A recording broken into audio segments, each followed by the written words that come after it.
ಮಹಾಶಿವರಾತ್ರಿ ಕಥೆ. ಇಕ್ಷ್ವಾಕು ವಂಶದ ರಾಜ ಚಿತ್ರಭಾನು ಜಂಬೂ ದ್ವೀಪದ ರಾಜನಾಗಿರುತ್ತಾನೆ.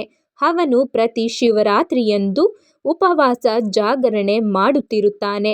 ಒಂದು ಸಲ ರಾಜನನ್ನು ಭೇಟಿ ಮಾಡಲು ಬಂದ ಋಷಿ ಅಷ್ಟವಕ್ರ ರಾಜನನ್ನು ಕೇಳುತ್ತಾನೆ, ರಾಜ, ನೀವು ಶಿವರಾತ್ರಿಯಂದು ಉಪವಾಸ ಮತ್ತು ಜಾಗರಣೆಯನ್ನು ಯಾಕೆ ಮಾಡುತ್ತೀರಾ?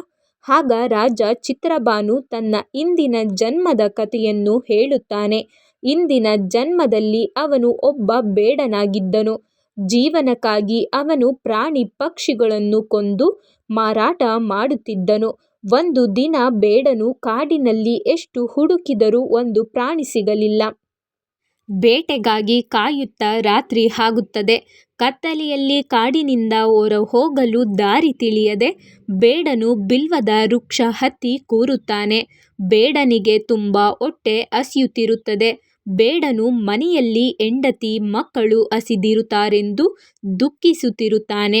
ರಾತ್ರಿ ಕಾಡಿನಲ್ಲಿ ನಿದ್ದೆಯನ್ನು ಮಾಡಿದರೆ ಕಾಡು ಪ್ರಾಣಿಗಳು ಅವನನ್ನು ತಿಂದು ಬಿಡಬಹುದೆಂದು ಅವನು ಸಂಪೂರ್ಣ ರಾತ್ರಿ ಎಚ್ಚರವಿರಲು ತೀರ್ಮಾನಿಸುತ್ತಾನೆ.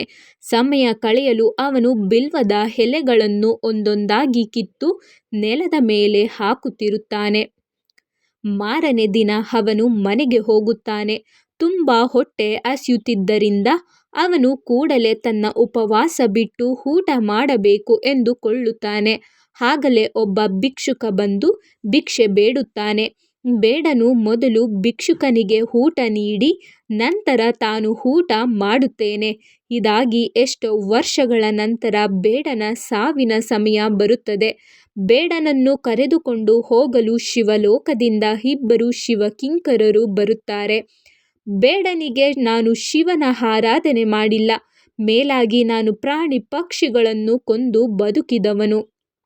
ಇವರೇಕೆ ನನ್ನನ್ನು ಶಿವಲೋಕಕ್ಕೆ ಕರೆದುಕೊಂಡು ಹೋಗುತ್ತಿದ್ದಾರೆ ಎಂದು ಆಶ್ಚರ್ಯವಾಗುತ್ತದೆ.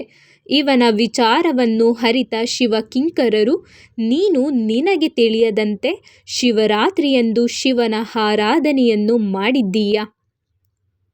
ತುಂಬ ವರ್ಷಗಳ ಹಿಂದೆ ನೀನು ಕಾಡಿನಲ್ಲಿ ಒಬ್ಬನೇ ರಾತ್ರಿ ಸಿಕ್ಕಿ ಹಾಕಿಕೊಂಡಿದ್ದಾಗ ಬಿಲ್ವದ ಮರದ ಮೇಲೆ ಕುಳಿತು ಜಾಗರಣೆ ಮಾಡಿರುವೆ.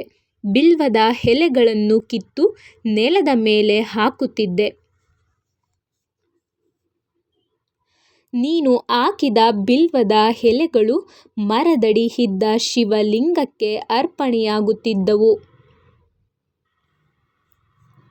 ನೀನು ಅರಿವಿಲ್ಲದಂತೆಯೇ ರಾತ್ರಿ ಉಪವಾಸವನ್ನು ಮಾಡಿದೆ. ಇದರಿಂದಾಗಿ ನಿನಗೆ ಶಿವಲೋಕದ ಆನಂದ ಅನುಭವಿಸಲು ಸಿಗುತ್ತಿದೆ ಮತ್ತು ತುಂಬ ವರ್ಷಗಳ ನಂತರ ನೀನು ರಾಜ ಚಿತ್ರಭಾನು ಆಗಿ ಹುಟ್ಟುವೆ ಎನ್ನುತ್ತಾನೆ. ಈ ವಿಡಿಯೋ ನಿಮಗೆ ಇಷ್ಟ ಆದರೆ ಲೈಕ್ ಮಾಡಿ, ಶೇರ್ ಮಾಡಿ, ಸಬ್ಸ್ಕ್ರೈಬ್ ಮಾಡಿ. Thank you for watching.